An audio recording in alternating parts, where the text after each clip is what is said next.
আমার মনে হয় এই সংরক্ষিত আসনের যে বিধানটা এটা একটা জোক। সংবিধান হল উইল অফ দ্য পিপল। আমি একজন পিপল, সেই পিপল হিসেবে আমারও কিছু বক্তব্য আছে, কিছু মতামত আছে, এবং এটা গুরুত্বপূর্ণ। আর শুধু সংবিধান, শুধু এখানে অনেক আইনজ্ঞ আছেন, বিচারক আছেন, এবং এটা আমি মনে করি সাধারণ নাগরিক হিসাবে সংবিধান শুধু আইনজ্ঞদের বিষয় নয়, এটা আমাদের সকলেরই বিষয়। ইনফ্যাক্ট একজন বিখ্যাত ব্যক্তি একবার বলেছিলেন যে what is too important to be left to the generals, ঠিক তেমনি ভাবে সংবিধানও বোধ হয় is too important to be left to the lawyers and the জাজেস এট হোম। সো আমরা নাগরিকদেরও ভূমিকা আছে, নাগরিকদেরও বক্তব্য আছে, নাগরিকদেরও মতামত আছে, এবং আপনারা এই আপনাদের মতামত ব্যক্ত করেছেন, আপনাদেরকে ধন্যবাদ দিই। আমাদের একমত হতে পারি, দ্বিমত হতে পারি, কিন্তু আপনাদেরকে ধন্যবাদ দিই আপনাদের এই নাগরিক দায়িত্ব পালন করার জন্য। আমার দুটো বিষয়ে আমার বক্তব্য আছে। সংবিধানের ব্যাপারে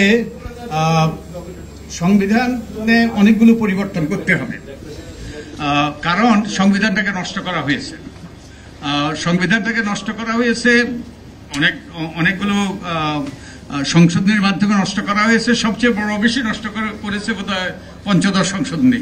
আপনারা জানেন যে পঞ্চদশ সংশোধনীর মাধ্যমে সংবিধানের 1/3কে পরিবর্তন করা হয়েছে, 1/3 বেশি, এবং এগুলোকে সেই 7 খর মাধ্যমে পরিবর্তনযোগ্য নয় এরকম করা হয়েছে।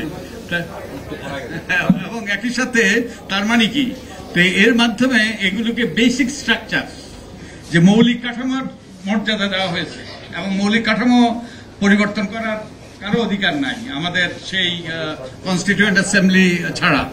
তো এটা সম্পূর্ণ অসাংবিধানিক, এবং একই সাথে ওই এক সংসদ আরেক সংসদের হাত পা বেঁধে দেওয়া কোনোভাবেই গ্রহণযোগ্য না। তো এই সংবিধানটাকে নষ্ট করেছে। আরো অনেকগুলো অসঙ্গতি আছে যেগুলো পরিবর্তন করা দরকার, এবং এই সকল পরিবর্তনের সাথে নির্বাচন আমাদের গণতান্ত্রিক ব্যবস্থাকে কার্যকর করার গুরুত্বপূর্ণ যোগ হয়েছে। তাই এইসব ক্ষেত্রে পরিবর্তন করা দরকার, এবং সংসদের সম্পর্কে আমাদের সরকার বাতিল সম্পর্কে আমি ধৃষ্টতা প্রদর্শন করেছি। ওই যে আইনজ্ঞ না হওয়া সত্ত্বেও আমি এবার একটা বই লিখেছি, আপনারা বোধহয় কেউ দেখেছেন, এবং আমাদের শ্রদ্ধেয় বিচারপতি আব্দুল মতিন উনি একটা ভূমিকা লিখেছেন। উনি মনে করেছেন যে আমি খুব একটা ভালো কাজ করেছি, ওনার গুরুত্বপূর্ণ কাজ করেছি। তো আমি কিছু অন্যদিকে চর্চা করেছি। পঞ্চদশ সংশোধনীটা একটা ভয়ানক সংশোধনী, এটার মাধ্যমে আমাদের সংসদকে চরমভাবে প্ররোচিত করা হয়েছে। তো এই ব্যাপারে আপনারা হয়তো জানেন, কেউ অনেকেই জানেন যে আমি ওই যে নাগরিক অবস্থান থেকে আমি এটা চ্যালেঞ্জ করেছি, এবং একই সাথে ত্রয়োদশ সংশোধনী মামলার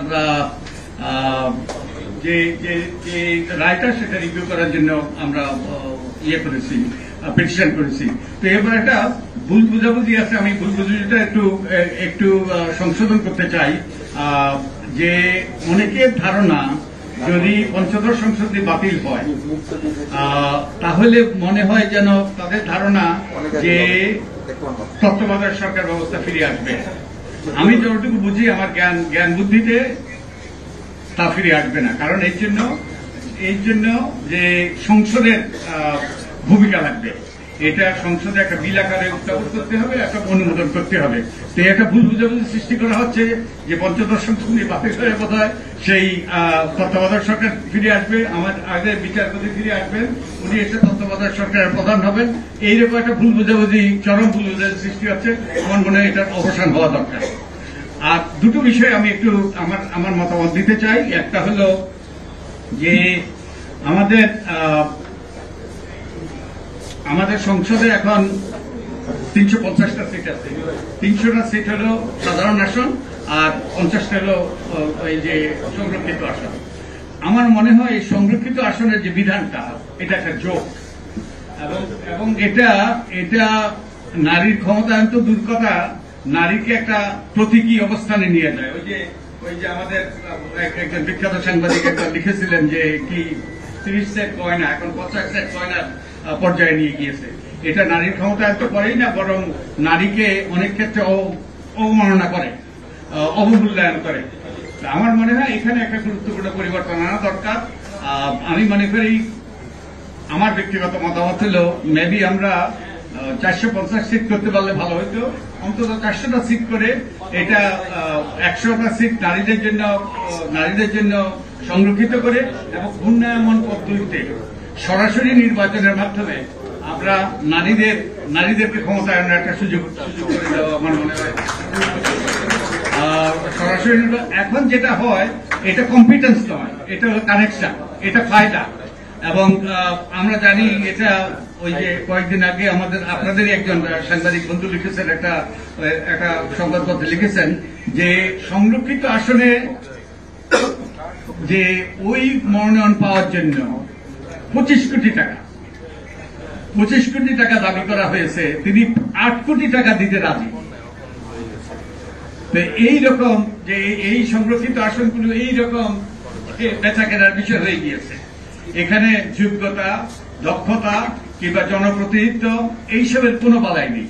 তো এটা পরিবর্তন হওয়া দরকার। আমি মনে করি আমরা চিন্তা করা দরকার গভীরভাবে যে এটাকে একটা ঘূর্ণায়মান পদ্ধতিতে, যে ঘূর্ণায়মান পদ্ধতিটা কিভাবে হতে পারে, যে 400 আসন যদি হয় 100 আসন হবে নারীদের জন্য, আমরা ডলার দিয়ে ঠিক করতে পারি, এবং এই 100 আসনে সরাসরি ভাবে নারীরা শুধু প্রতিদ্বন্দ্বিতা করবে, সব দলের প্রতিদ্বন্দ্বিতা করবে, তাই যোগ্যতা এখানে গুরুত্বপূর্ণ হবে।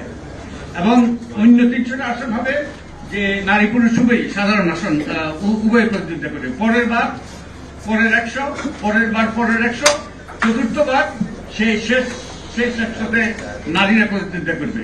এর মাধ্যমে যেটা হবে, 4 মেয়াদে প্রত্যেকটা আসনে একজন করে নারী সরাসরি আসনে প্রতিদ্বন্দ্বিতা করে জিতে আসতে পারবে। তার কনস্টিটিউয়েন্সি থাকবে, তার একই দায়িত্ব থাকবে, তিনি সিম্বলিক হবেন না। তো তারা যোগ্য নারী।